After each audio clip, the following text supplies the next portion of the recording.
10টা টাকা নিলাম। কানে কথা যায় না নাকি? শুনেছি। কেন নিলাম? শুধবে না? শুধিয়েছি কখনো? আমি যদি 10টা টাকা উড়িয়ে দিই? দেবে?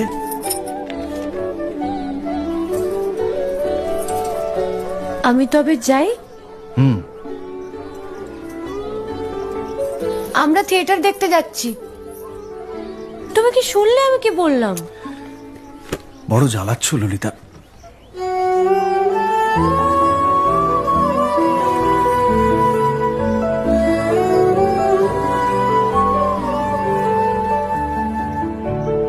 কি হয়েছে? আমরা সবাই থিয়েটার দেখতে যাচ্ছি। আমরা বলতে? আমি, কালী, চারু। চারুকে চেনো? ওই যে পাড়ার মোড়ের বাড়ির আমার বন্ধুর ব্রাহ্মবাড়ি। হ্যাঁ, ওই চারু, চারুর মা আর ওর মামা।